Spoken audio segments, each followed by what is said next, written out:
To my son Derek, I leave full ownership of the family auto repair business, valued at approximately $320,000, including all assets, equipment, and client accounts. That's what the attorney said, word for word.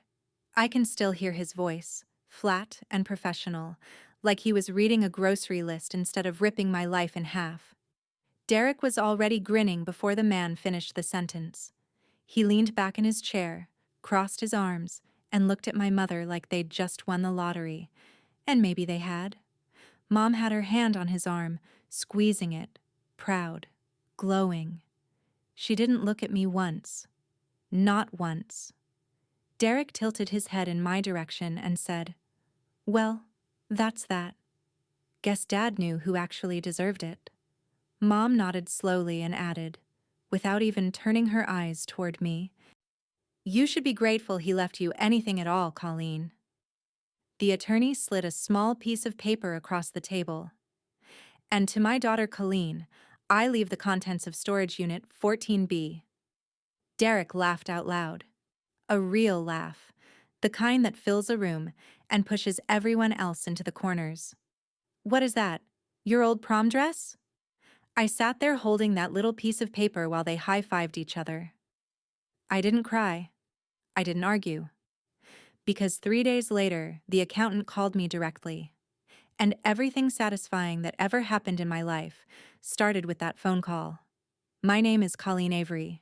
I'm 36 years old. And for most of my life, I was the person in the room that nobody noticed. Not in a dramatic way, not in a way that makes for good television. Just in the quiet, slow, grinding way that eats at you year after year until you start to wonder if maybe you really are as small as everyone treats you. I grew up in a small town outside of Dayton, Ohio, the kind of town where everybody knows your last name, and half the streets are named after somebody's grandfather. My dad ran an auto repair shop called Avery Auto. It wasn't a big business, it wasn't flashy, but it was steady. The kind of place where regulars brought in coffee on Monday mornings and stayed to talk about the weather or the game while Dad replaced their brake pads. He had grease under his fingernails every single day of his life, and I don't think he ever once complained about it. My mom was a homemaker. She kept the house spotless, dinner on the table by 6, and the family image polished like a trophy on a shelf. She was good at controlling things, not with yelling, with silence, with looks, with the careful way she decided who mattered and who didn't. My brother Derek is 2 years older than me. He was always the favorite, the prized child, the one they praised at every dinner table, every family gathering, every single chance they got. Derek played football in high school. He wasn't great at it, but you'd never know that from the way my parents talked. He got average grades, barely showed up to anything on time, and somehow still walked through life like the world owed him a parade. I was different. I was quiet, bookish. I liked numbers. I liked order. I used to sit in the back of the shop on Saturday mornings, organizing invoices into neat little piles, labeling parts bins, sweeping the floors when nobody asked me to. I liked being useful. I thought if I was useful enough, someone would notice. Derek would show up for maybe an hour, shake a customer's hand, lean against the counter looking important, and Dad would say, "That's my boy. Future of this place right there." I was standing right there. Every time. I put myself through community college. Nobody helped me. I studied bookkeeping and small business management because I wanted to help run the shop the right way. I had ideas. Real ideas. When I was 22, I put together a whole proposal for modernizing the billing system. I printed it out, bound it, brought it to dinner like it was a school project I was proud of. Dad flipped through 2 pages and said, "Derek'll handle that when he's ready." Derek never handled it. Derek never handled anything except showing up and being praised for it. And I eventually got a job doing accounts for a local dental office. It paid the bills. It was stable. But it wasn't mine. It was just a place I went every day so I could feel like I existed somewhere. Every holiday, every birthday, it was the same. Derek got the spotlight. Derek got the toasts. When I graduated with my associate's degree, I thought maybe, just maybe, someone would say they were proud. My mom looked at my diploma and said, "That's nice, honey. Derek's thinking about getting his contractor's license." He never got that either. I had a dream I never told anyone about. I wanted to run my own bookkeeping consultancy, a small one, helping family businesses like my dad's, people who were incredible with their hands but lost with numbers. I had a business plan saved on my laptop in a folder called Someday. I never opened it in front of anyone. Because the thing about being invisible is that after a while, you start hiding on purpose. It hurts less when you choose it. But here's the thing I need you to understand before I go any further.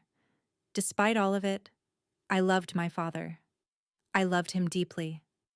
And I believed, somewhere in a place I protected fiercely, that he saw me. That he knew I was the one who kept things organized, the one who cared about the details. His death shattered that belief. Or at least, I thought it did. I wasn't rich or glamorous. I didn't have connections or a big personality or any of the things people think you need to win.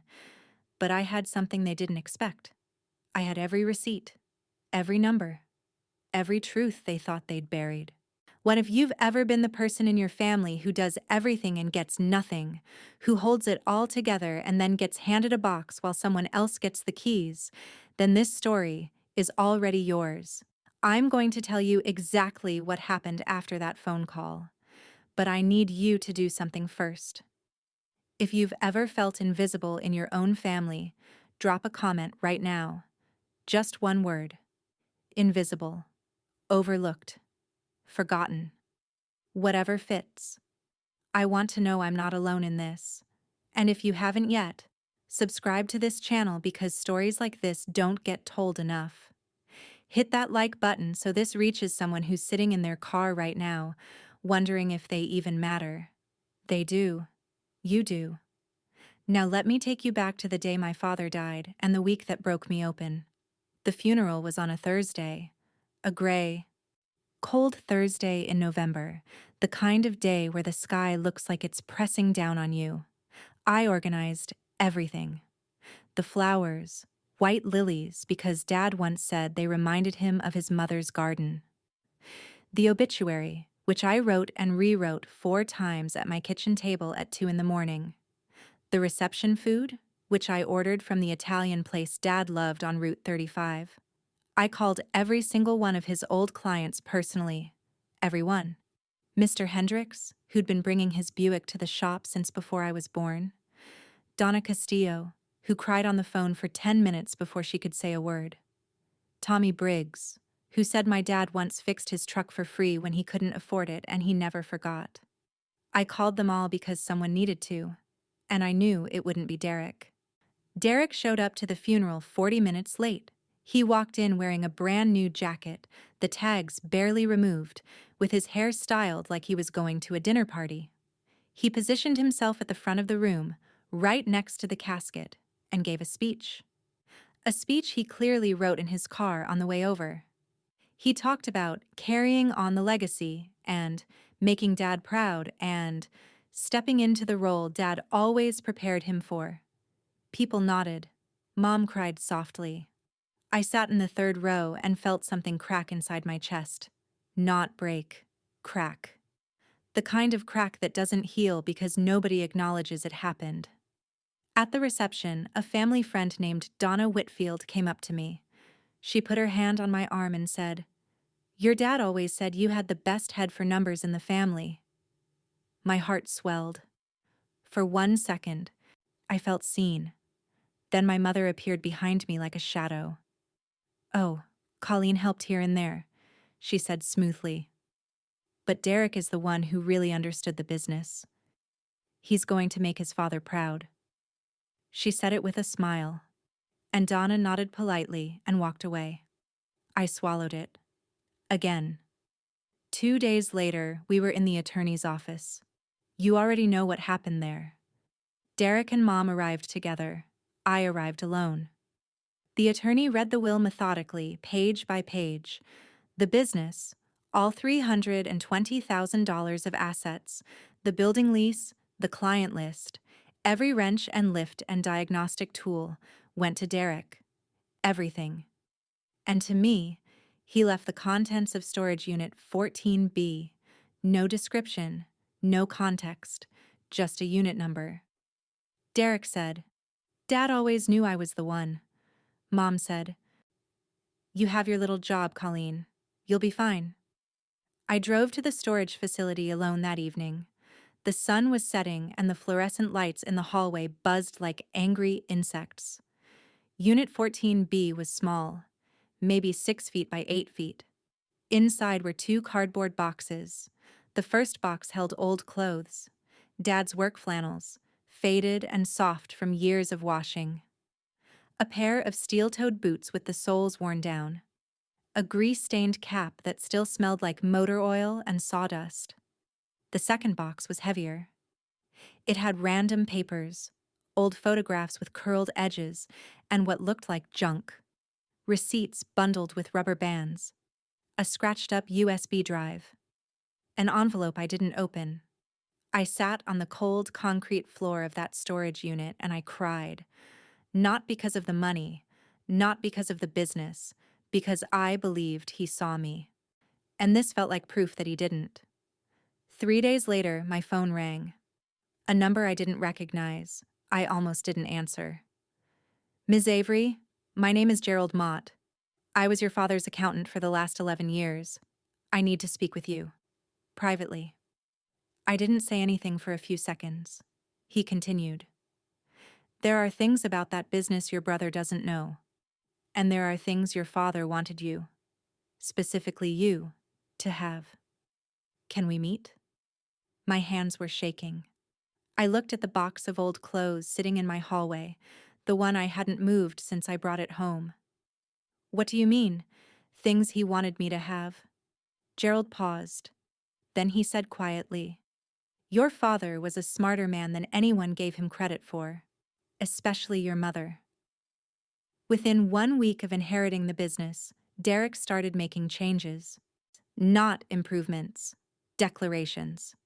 The first thing he did was fire 2 of Dad's longest-standing employees. Ray Castillo had worked at Avery Auto for 12 years. He started as a tire tech and worked his way up to lead mechanic. He knew every regular customer by name.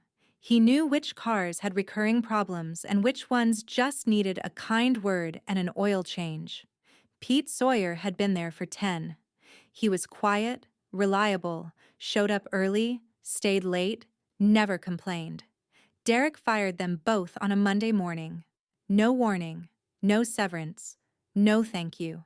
He replaced them with 2 of his drinking buddies, guys who spent more time on their phones than under a hood. That night, Derek posted on social media a picture of himself standing in front of the shop with his arms crossed. The caption read, "New era, new energy. Dad's shop is about to level up." With a flexing emoji. I saw the post while sitting on my couch eating cereal for dinner. My phone buzzed again an hour later. It was Ray. He was crying. Not the dramatic kind, the kind where a grown man tries to hold it together and can't. "Your dad promised me I'd always have a place here, Colleen. I got a family. I got 2 kids in school. What am I supposed to do?" I felt gutted, hollowed out. I told him I'd talk to Derek. I called my brother the next morning. I tried to keep my voice calm. I told him Ray had been loyal to Dad for over a decade.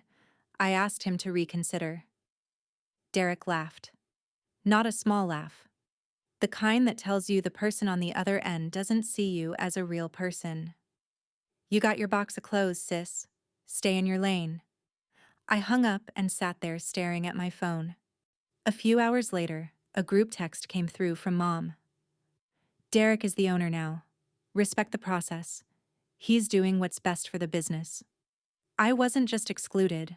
I was erased, dismissed, told to stand down by the two people who were supposed to be my family. 2 weeks after that, I found out something that made everything worse.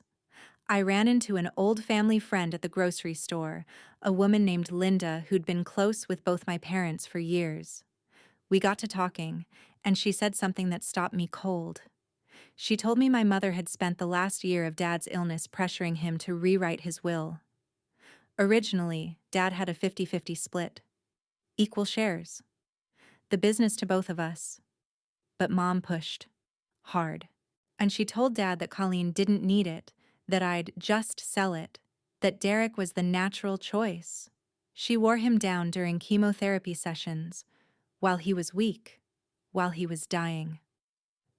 Linda looked at me with pity in her eyes and said, "I thought you should know." I called my mother that night. My hands were shaking, but my voice was steady. "Mom, did you change Dad's will?" Silence. Then that voice. That controlled, icy voice she'd been using on me my whole life. "Your father made his own choices. I would never interfere with something like that." That's not what I heard. Then you heard wrong. "You're being paranoid, Colleen. This is exactly why people don't take you seriously. You always make yourself the victim." She said that. Make yourself the victim. As if I had chosen any of this. As if I had asked to be overlooked my entire life. I hung up. I sat in my apartment alone and replayed every moment of my childhood. Every time I was told I was too sensitive. Every time my accomplishments were minimized.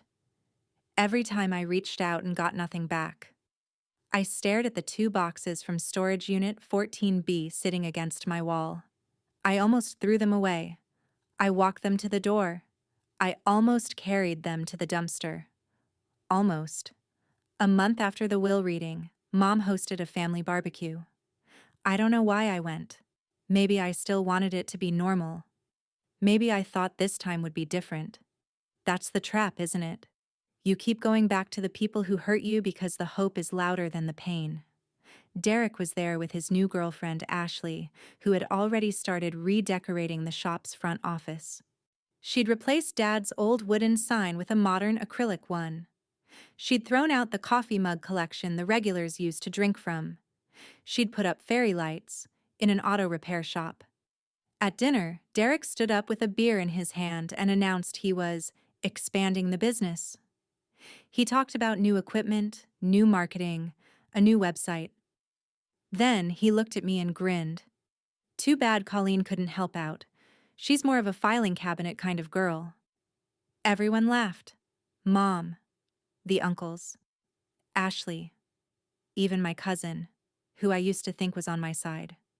Mom added, with a gentle smile that cut like a blade, "Colleen, honey, you should be happy for your brother. Not everyone is meant to lead." Then my Uncle Carl leaned over and said, "At least you got some sentimental stuff, right? That's sweet." Sweet. Like I was a child being consoled with a lollipop after being left out of the game. I left without saying a word. I walked to my car and sat in the driver's seat for 20 minutes. I gripped the steering wheel until my knuckles turned white. Something shifted inside me. Not sadness this time. Something colder. Clearer. Like a fog lifting and revealing a landscape I hadn't been able to see before. I said it out loud. To no one. I'm done asking for a seat at a table that was never set for me. The weeks after that were the worst. I stopped answering family calls. I missed work twice. I barely ate. I'd come home and sit on the couch and stare at the boxes from storage without touching them. I couldn't bring myself to open them again. I couldn't bring myself to throw them away either. They just sat there. Like a question I was afraid to answer. There were nights I believed them. Nights I lay in bed and thought, maybe they're right. Maybe I'm not the kind of person who gets to win. Maybe some people are just born to be background noise. Then one morning I woke up and something was different. The apartment was quiet. The clock on the wall ticked steadily, and I picked up my phone and called Gerald Mott.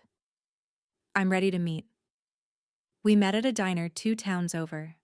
Gerald chose the place. He said he didn't want anyone recognizing us, and in a small town like ours, that meant driving 30 miles for a cup of coffee. He was already sitting in a booth by the window when I arrived. Mid-60s, thin, careful looking. He wore wire-rimmed glasses and a pressed shirt, and he had a leather folder on the table in front of him. He looked like the kind of man who had carried other people's secrets for so long that the weight of them showed in his posture. He stood when I walked in, shook my hand. His grip was gentle and deliberate. We sat and he ordered coffee for both of us without asking, then caught himself and apologized. "Your father used to do that," he said. "Just order for everyone. Force of habit." He took a breath and opened the folder. "Your father came to me about 14 months before he passed. He was worried. Not about the business exactly, about what would happen to it after, about what would happen to you." He explained it slowly, carefully, like he knew every sentence was going to rearrange my world. Dad had set up a separate financial structure, a limited liability company, an LLC, legally, carefully, with the help of an attorney. Over 3 years, he had been moving a portion of the business profits into this LLC, not all of it, just a steady stream, enough that it added up.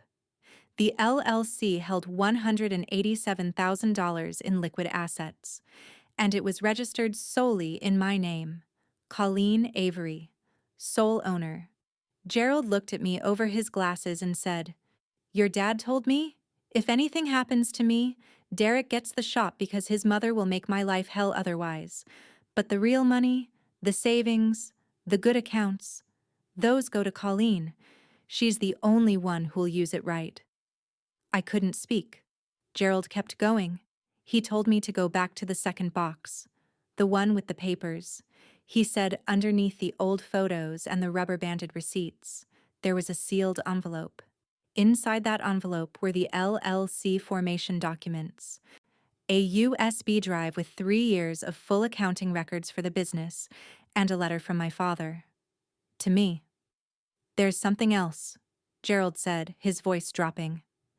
"Those accounting records don't just show the LLC transfers, they show everything, including about $40,000 in unreported cash withdrawals made by your brother over the last 18 months of your father's life." What they didn't know was that every dollar Derek stole, every shortcut he took, every receipt he thought he'd destroyed, my father had a copy, and he put them all in a box he knew only I would open. I drove home in silence. No radio. No phone. Just the sound of my own breathing and the hum of the highway.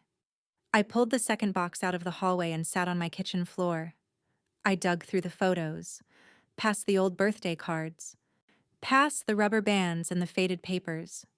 And there it was. A plain white envelope, sealed with my name on it in my father's handwriting. His handwriting. Shaky because he wrote it while he was sick, but still his. I opened it. "Colleen, I'm sorry I couldn't say this out loud. Your mother made it impossible, but I always saw you. You are the backbone. This is yours. Use it wisely, and don't let them take it. I love you. Dad." I sat on that kitchen floor for a long time. I held the letter against my chest and I cried harder than I ever had in my life. But this time, it was different. This wasn't the crying of someone who felt abandoned. This was the crying of someone who had just been found. He saw me. He always saw me. He just couldn't say it out loud. I wasn't just the forgotten daughter anymore. I was the one holding the receipts. Literally and figuratively. And I was about to use every single one. Gerald connected me with someone named Patricia Vance. She was the attorney who had helped my father set up the LLC 3 years before he died.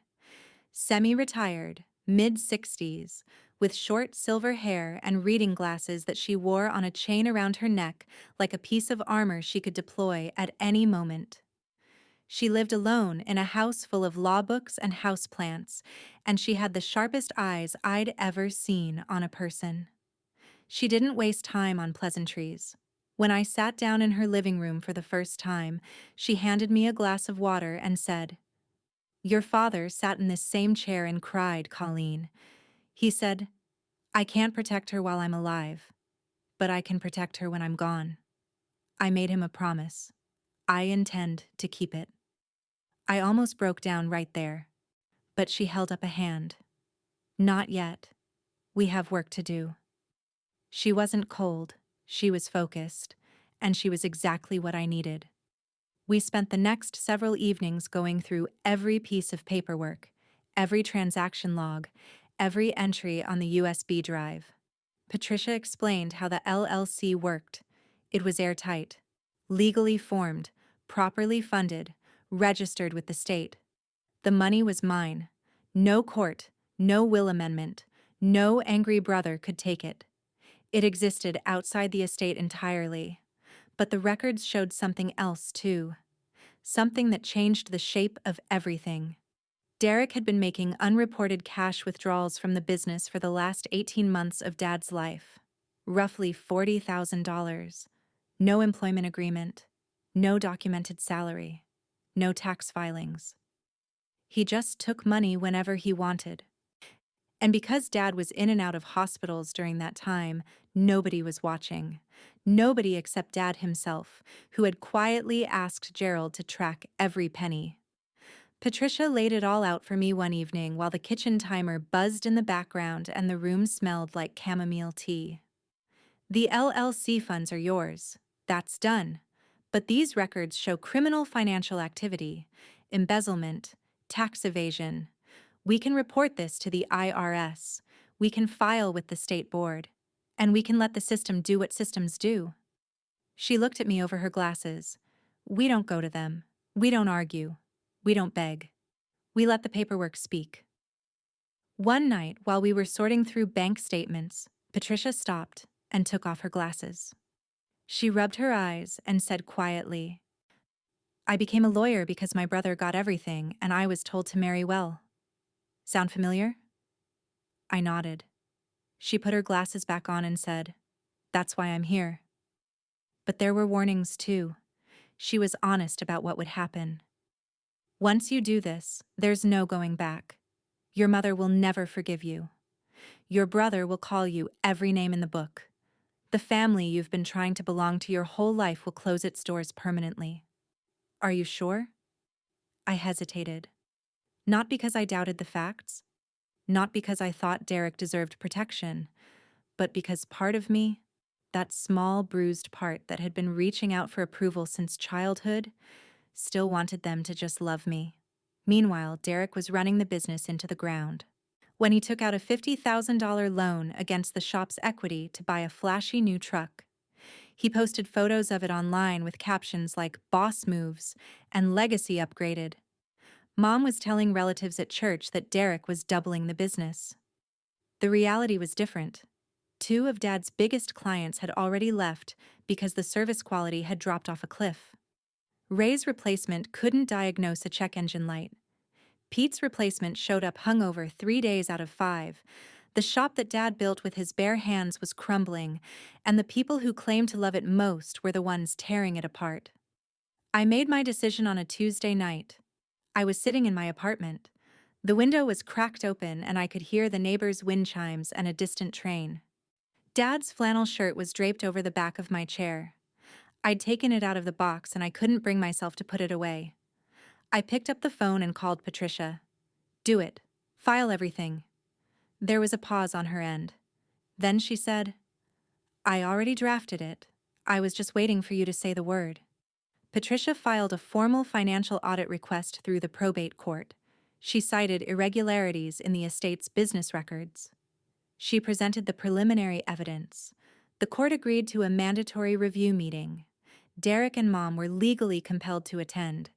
They had to bring their own attorney. I heard through a cousin that Derek told people it was just Colleen causing drama for attention. Mom reportedly said, "She's always been jealous. This is her way of acting out." They walked into that meeting expecting a nuisance. They walked out knowing they were wrong about everything. The meeting was held at the attorney's office downtown. Same building where the will was read, different conference room. Bigger. Patricia had requested the larger space. She wanted room for the documents. I arrived 30 minutes early. I sat at the table with Gerald beside me and a folder in front of me that contained 3 years of truth. My hands were steady for the first time in months. Patricia sat at the head of the table.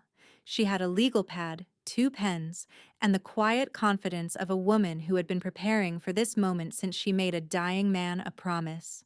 Derek walked in wearing a new watch. Silver, chunky, expensive looking. The kind of watch you buy when you want people to know you're doing well. He sat down and leaned back in his chair. Same posture as the will reading. Same grin. Mom walked in behind him, annoyed, arms crossed. She looked at me the way you look at a stain on a tablecloth. Their attorney, a younger guy with a briefcase that still looked new, sat beside them and opened a legal pad he would barely use. Patricia began.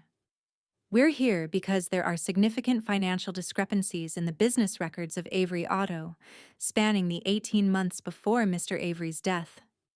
Derek scoffed. He actually scoffed. This is ridiculous. I ran that shop. Gerald spoke next. His voice was calm and precise. No, Derek. You took from that shop. He opened the folder. He laid out the receipts first, then the bank statements, then the cash withdrawal records, then the side-by-side comparisons, reported income on one column, actual deposits on the other. The gaps were obvious, undeniable. $40,000 in discrepancies. Derek's face changed. The grin disappeared. It didn't fall off slowly. It vanished, replaced by something tight and uncertain. Mom shifted in her seat. Her hand came off Derek's arm. Derek leaned forward. Dad let me take that money. It was basically my salary. Patricia didn't raise her voice. She didn't need to. There's no employment agreement on file, no recorded salary, no tax filings for any compensation. What there is a pattern of unreported cash withdrawals consistent with embezzlement. Mom turned on me. Of course she did. How could you do this to your own brother? To this family? I looked at her. I held her gaze for the first time in my life, without flinching. You handed me a box of old clothes and told me to be grateful. You laughed at me in front of the whole family. You erased me my entire life. I didn't do this, Mom. Dad did. He saw everything. He documented everything, and he gave it all to me. Mom's mouth opened and closed.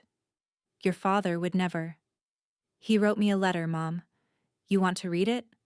Because I can read it out loud right now. Silence. The room was so quiet I could hear the air conditioning humming through the vents. Patricia let the silence sit for 3 full seconds before she continued. Furthermore, Mr. Avery established a separate limited liability company 3 years before his death. It was legally funded from business profits and registered solely to Colleen Avery. The current value of that entity is $187,000. It is not part of the estate. It is not subject to probate. It belongs to Colleen, fully and legally. Derek stood up so fast his chair rolled backward and hit the wall. That's my money. That came from my shop.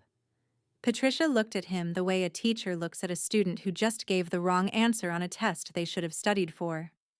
It came from your father's shop, while he was alive, and he chose what to do with it. Derek's attorney leaned over and whispered something in his ear. Derek sat back down. His face was white. His hands were flat on the table. The new watch caught the overhead light and I noticed a scratch on its face. Mom started crying. Not soft, quiet crying. Angry crying. The kind that sounds like grieving but is actually rage dressed up in tears. I raised you both. I gave everything to this family. I looked at her. I didn't raise my voice. I didn't need to. You gave everything to Derek. I got the leftovers. And even those turned out to be worth more than what you gave him. Derek's attorney advised him to cooperate fully with the audit to avoid a criminal referral. He explained the potential consequences: tax penalties, a state investigation, possible liens on the business. Derek sat there staring at the table like a man who had just realized the ground he was standing on was made of paper. Mom followed me into the hallway afterward. She grabbed my arm. "Colleen, please, we can work this out as a family." I stopped. I turned to her, and I said the truest thing I'd ever spoken. "I love you, Mom. But I'm done performing for a family that only claps for one person." I walked out of that building and into the parking lot. Gerald was a few steps behind me. The air outside was cool and clean, and it smelled like rain. He put his hand on my shoulder and said, "Your dad would be proud." I nodded. I couldn't speak. But I believed him. I used the LLC funds to start my own bookkeeping consultancy. I named it 14B Consulting, after the storage unit that changed my life. I rented a small office on the second floor of a building downtown. Nothing fancy, just clean and quiet with good light. I hired Ray Castillo, the employee Derek had fired, to handle operations. He cried when I offered him the job. "I'm not rich. I'm not famous. I'm not on anyone's magazine cover. But I'm building something real, something honest, something my father believed I could build before I believed it myself." I hung Dad's flannel shirt on the back of my office door. It's still there. Every single day. I spent 36 years trying to earn a place in my family. It took my father's death to realize he'd already given me one. I just had to find it in a box no one else thought was worth opening. Derek's business faced a state audit. He lost 2 more clients within the first quarter. The loan he took out against the shop became a weight he couldn't carry. Mom stopped calling me, not the other way around. I didn't block her number. I didn't send a message. She just stopped. 6 months later, Derek called me. One time. He asked to borrow money. I didn't respond. Forgiveness isn't something I owe them. It's something I'm building for myself. Slowly, quietly, on my own terms. Just like everything else I've ever done, they gave my brother the business. They gave me a box. But Dad gave me the truth. And the truth was worth more than anything they got. If someone in your life has looked right past you, handed the spotlight to someone else, and told you to just be happy in the shadows, I want you to hear me. You are not invisible. You are not less. Sometimes the people who get overlooked are the ones carrying the most weight, and one day, that weight becomes your strength. Tell me in the comments, have you ever been the box of old clothes person in your family? The one who got the leftovers while someone else got the prize? I want to hear your story. Every single one of them matters. If this story hit you somewhere real, subscribe. I tell stories like this every week. These stories about the people who were counted out and came back counting. Click hype to help this story reach others who need it. Before you go, I want to leave you with this. You don't need permission to take up space. You don't need someone else's approval to know your worth. Colleen didn't wait for her family to see her. She found someone who already did. Her father. And then she became someone who could finally see herself. If this story gave you even a moment of hope, share it. Send it to someone who's been underestimated. Someone who's sitting in their car right now wondering if they matter. They do. Subscribe if you haven't. Hit the bell. And I'll see you in the next one with another story that might just change how you see yourself. Thank you for being here. It means more than you know.